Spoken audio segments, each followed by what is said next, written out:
Today we're going to be talking about money mindset and how it can impact or limit your ability for financial success. Hi, welcome to another episode of the Mental Health Break podcast. I'm your host, Dr. Nafisa Sekandari. Where did you get your money mindset? I have a distinct memory of being a very young child and being accused of stealing money from somebody's purse. What I didn't realize at the time was that they were trying to stop my hiccups, but I didn't understand that and I just started crying.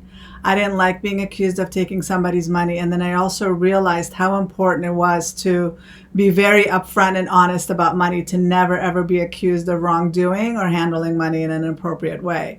I also have another distinct memory of having savings. My allowance, they would give us money for every birthday, for every celebration, every holiday. And what my parents would do was they would put the money in a bank. And so I grew up in Afghanistan where at that time, I'm assuming all banks actually kept money in a bank. Nowadays, there isn't a lot of money in banks, but at that time, the money was actually kept in a bank. And it was during the war, it was during the Russian war, and I remember hearing that the bank was bombed and it got looted. So all the money was stolen from the bank. And I was devastated. I was so sad that my money could easily be taken by the enemy, basically, by people that were not fighting for us or supporting us. And so it was devastating that somebody else had access to my money. And I remember at that age thinking, I don't want anybody to have my money, so I'm going to spend it and spend it fast so nobody could ever take it from me. And what preceded was me just every time I would get any kind of money, the idea of savings I didn't want to save any money. I wanted to just spend it as fast as I could so nobody else could have it. So I would go and spend it on cookies, cakes. We would throw these elaborate parties for our dolls. And so I just wanted to spend my money. I didn't want it anywhere near me. And then I realized when I was in college that I continued to have that same mentality. Where as soon as I got money, I would spend it. Where my sister, she always had money. She always had money to buy nice cars, nice stuff. She would save her money. She was very frugal with her money, but I just wanted to spend it all. And so it just showed me that we're programmed at a very young age. There's something that happens to us at a pivotal moment in our lives where we adopt certain thoughts and beliefs, and we believe that that is to be true. And we operate under that same faulty programming until we realize it and then we change it. So for July, I wanted to talk about money anxiety, our mindset about money, our limiting beliefs about money, our fears about money, our obsession about money. Some people are so driven by money that they don't even stop to actually enjoy their life. And so they make money their master. Instead of making money work for them, they work so hard for money. And so I wanted to have that discussion, or that's the theme of the Happiness Project for the month of July, because I realized that in July, we're spending a lot of money on our vacations, on our travels, some people are doing renovations, some people might move during this time so that they can not disrupt the school cycle when school starts in September. And so a lot of people are focused on money at this time. And so I wanted to address that. I will have two important discussions, podcast interviews with people that are going to be talking about the anxiety around money, manifesting money, changing our mindset about money. And this will be coming up throughout this month. I will release those two podcast interviews coming up. So look for those. But for now, I just wanted to kind of let you know that that's what I'm focusing on this month. And what really brought it up for me is that last month I had to make a big financial decision, and I realized that I don't like to spend money now. It's so funny how in my 20s all I wanted to do was spend money, and now I'm very anxious about it. I want to hold on to it, and I don't think I'm alone. Just because of the state of the world, people are very anxious about the future. People are very anxious about what money is even going to look like. And I was reading this book by Ken Honda. He has written this book called Happy Money. And he actually makes you kind of look through your own mindset and where did you get your money beliefs from? And are you making happy money or sad, depressed, desperate money or angry money where you're stealing from people or you're making money in a way that's not making you feel good. Maybe you're cheating people, and so that money is never going to feel good in your wallet or in your bank account. And the goal is to make happy money. And one of the best ways to cleanse your money is to donate it. And that is our belief too. Religiously, culturally, that's my belief. So whenever you get any good news or a lot of money coming your way, you always want to donate. You want to have both hands open so that you're receiving with this hand and you're giving with this hand. Because for a long time, especially, I realized my fears about money. It's like I'm all about, okay, give it to me. I'm willing to receive, but I was holding on here. And so that blocks the flow and energy of money.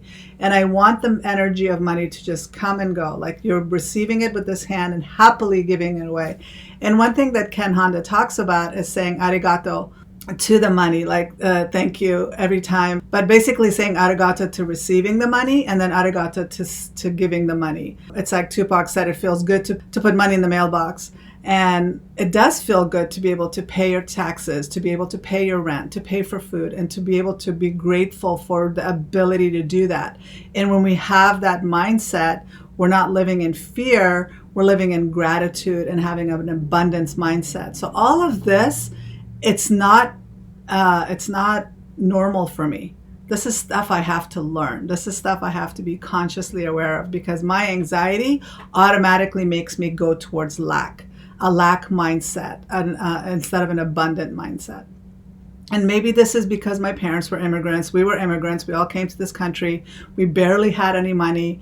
We came here, whatever money we had, let's say we had 30,000 equivalent of dollars from Afghan money, and then we come here and it all comes to like 5,000 American money, the way that the conversion rate works.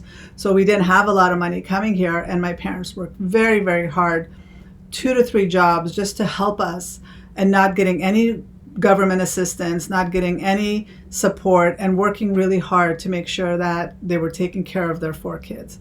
And despite all of these obstacles, they managed to provide a really good life for us.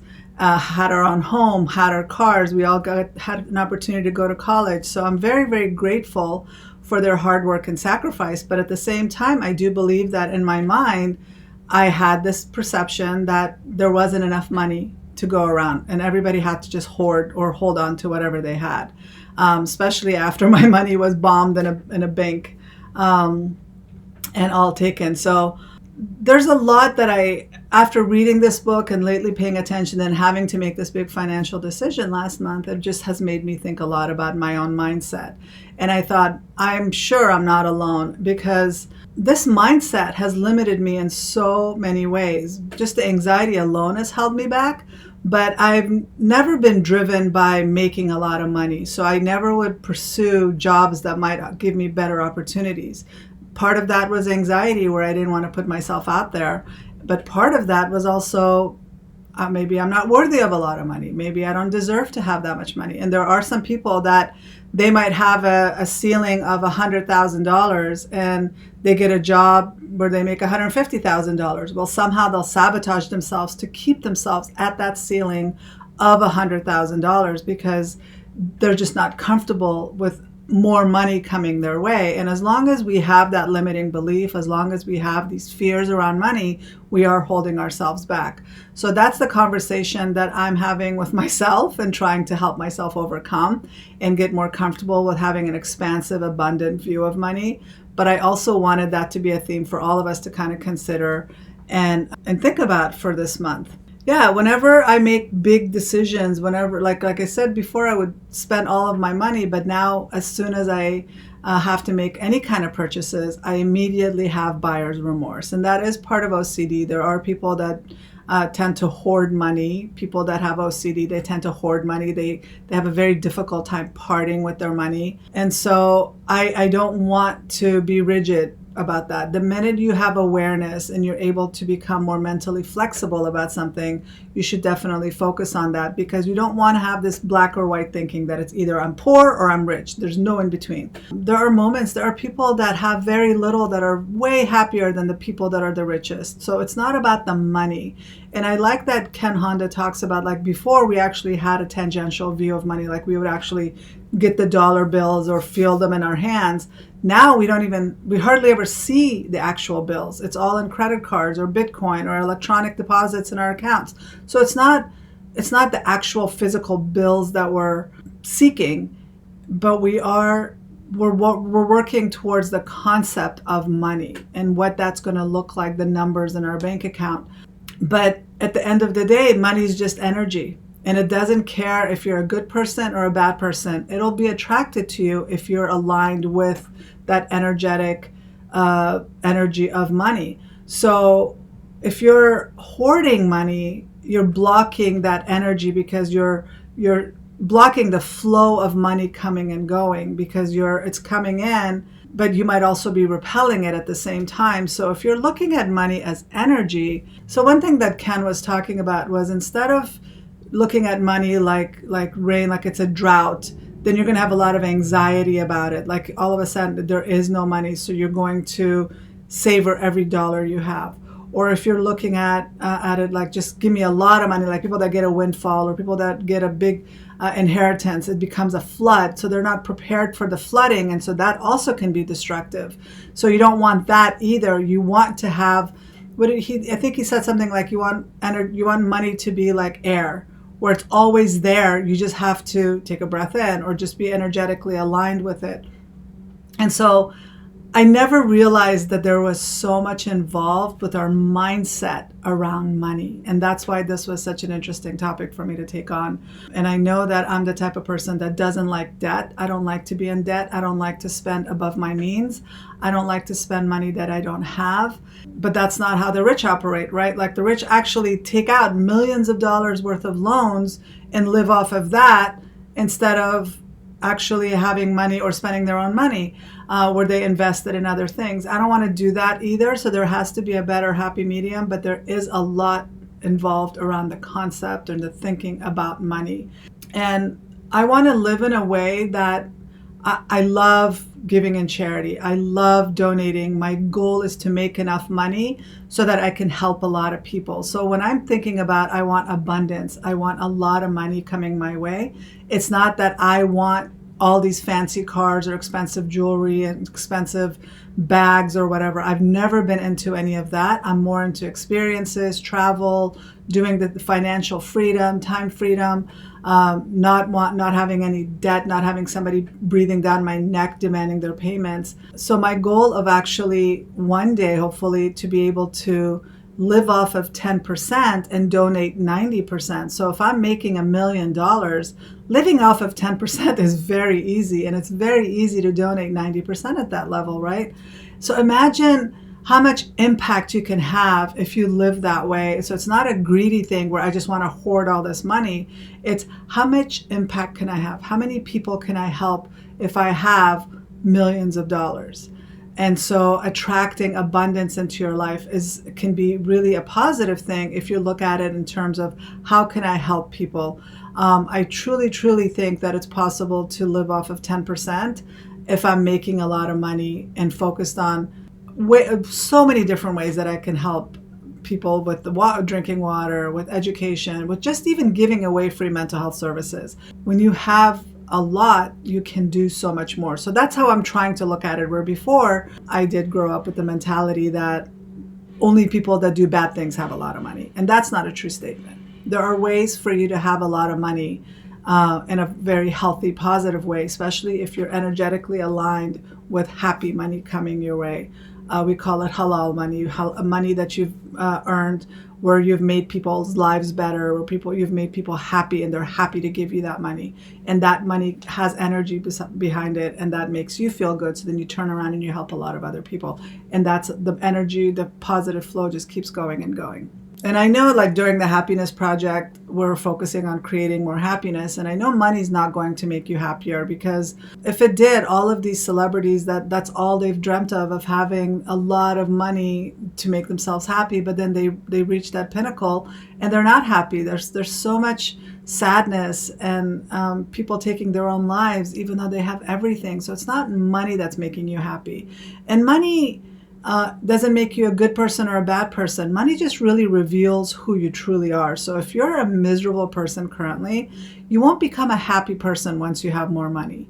That's a mindset issue that needs to be taken care of and addressed separate from money, because we're putting a lot of our happiness and hopes on getting tangible material goods. And material goods can only make you happy for a little bit. You have to genuinely be happy on the inside in order to actually be appreciative. And the way to be appreciative is to be grateful. So be grateful for exactly where you are right now. Maybe you're struggling financially, but if you look down, there might be people that even have less than you do. There are people around the world that have very little. They might even have as little as a suitcase worth of stuff, where you have a house. You might have way more stuff than somebody else might. But you might not have what you want, but you have to still be grateful for the place that you are, because it could also always be worse. But be grateful now so that you can be blessed with more. It's like I always try to teach my daughter that if you can't be happy with the little things I'm giving you, I'm not going to want to give you more. And I feel like that's how it is with just abundance. If you're not going to be grateful with the little bit that you have, why would you earn more? You might actually repel more because you're just not grateful. So gratitude is definitely the place to start. Always start with gratitude for where we are with our health, with our wealth, with our family.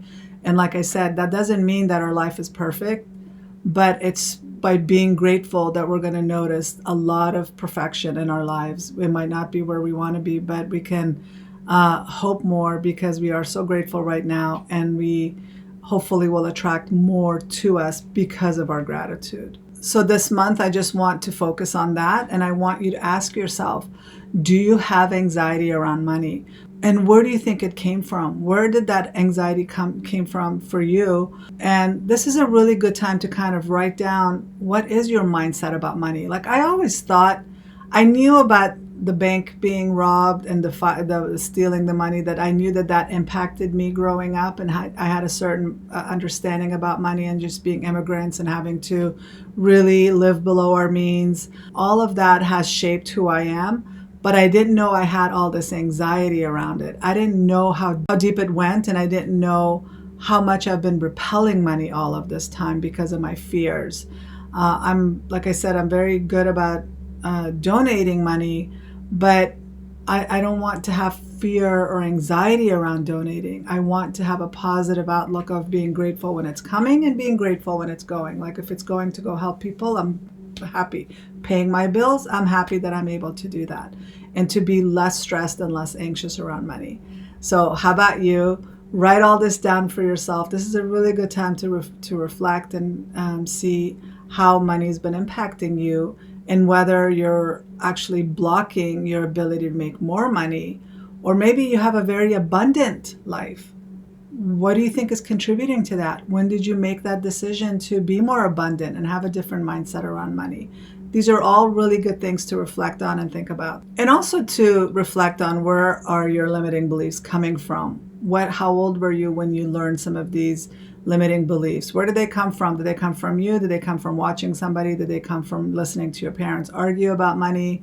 These are all things to write down, and then write down, what changes do you think you need to make to increase more abundance in your life, and calm that anxiety around money, and calm your mentality around money. So I think it'll be a good discussion. I'm really excited about my guests that I'm going to be interviewing, to learn more about how epigenetics, for example, impacts our ability and our thoughts and beliefs around money. Epigenetics is basically just the memory that we pass down from generation to generation. So maybe my grandparents had a certain beliefs about money, and that just generationally came down and impacted me. Because we pass these on in our genes and our cells. And so, yeah, it'll be interesting. It'll be very interesting. So stay tuned, and happy July. And until next time.